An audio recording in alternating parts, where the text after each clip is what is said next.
Right now, gas prices are ticking back up. Fed Chair Kevin Warsh just formed 5 new task forces to figure out what's broken, and the market is pricing in a real chance the Fed hikes rates in September. Not cuts them. Cuts. Hikes. Last month, the Fed's preferred inflation gauge, PCE, came in at 3.7%. Core PCE, which strips out food and energy, has been stuck at or above 3.3% for 4 straight months, the longest stretch like that since 2023. That's not a spike.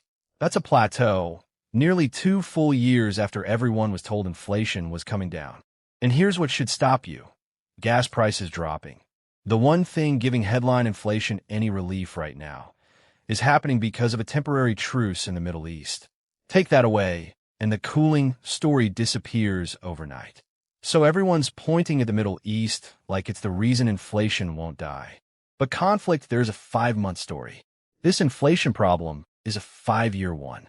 Something else has been quietly driving this the entire time, and it has nothing to do with oil. Everyone's currently pinning inflation on the Middle East. It sounds easy to follow. Conflict breaks out somewhere, oil gets expensive, and there's your inflation story. But there's one problem with this theory. The Federal Reserve runs its own inflation scoreboard, separate from the headline number. It tracks personal consumption expenditures, and its target is just 2%. That's the number that actually matters, and that's exactly where the popular story falls apart.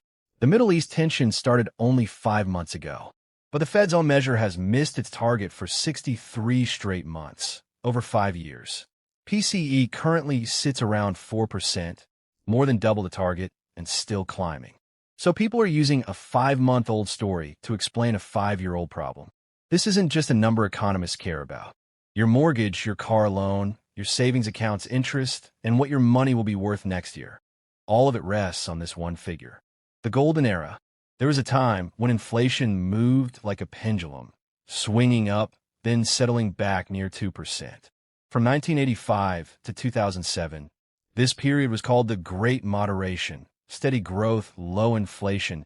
Everything looked like it was regulating itself. But there was no invisible hand. There was a real one, someone pushing the pendulum back to center every single time it swung too far.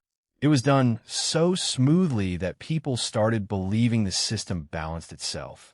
Now that same hand is in trouble, and that's the story worth understanding. Why 2%? This number didn't come from some complex formula. Someone simply chose it.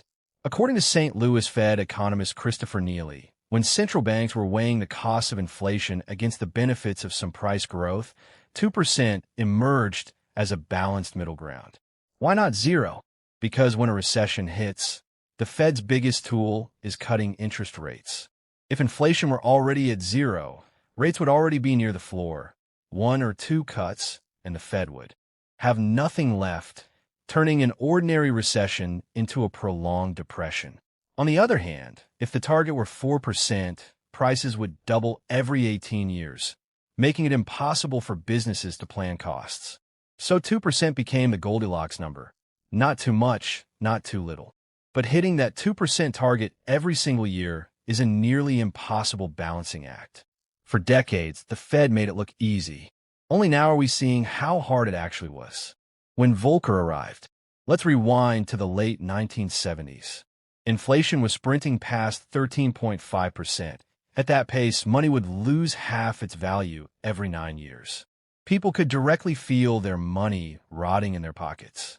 Then came Paul Volcker.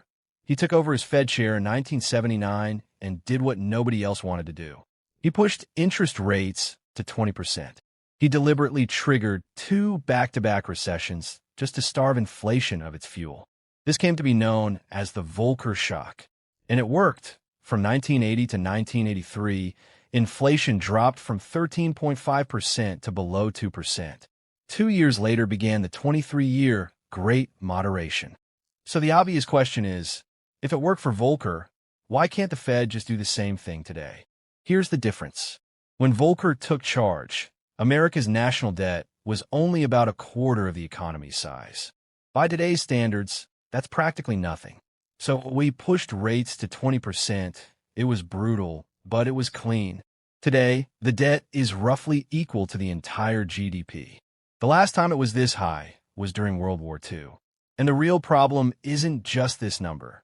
It's what this number does. When the Fed raises rates, it presses down in two places at once. First, the brakes. Costlier loans, less spending, a slower economy. That part's simple. Second, a hidden effect. The government itself pays more interest on what it already owes. That's not a small amount. Currently around $1 trillion a year, more than the entire military budget. In 2021, interest ate up about 9 cents of every dollar collected. Now it's 19 cents. And that interest money doesn't vanish. It flows into the hands of pension funds, banks, and other investors, who then reinvest it or buy new bonds at the newer, higher rate. So the very move meant to pull money out of the economy ends up pushing money back in. One foot's on the brake, the other's quietly on the gas. The bigger the debt, the harder that second foot presses. In 1981, two economists, Thomas Sargent and Neil Wallace, predicted exactly this danger. Their argument: if the government never runs a surplus, the central bank can only decide what form the debt takes, cash or bonds. It can't actually shrink the debt. So when the Fed fights inflation, it squeezes the cash side, and the bond side grows instead, and bonds carry interest. That means today's tightening lays the groundwork for more printing later. The Fed isn't eliminating inflation, it's postponing it. And this isn't some old, irrelevant theory. A few weeks ago, new Fed Chair Kevin Warsh launched 5 new task forces, one of them the Inflation Frameworks Task Force. Leading that team is none other than Thomas Sargent himself, the same person who wrote this warning 45 years ago.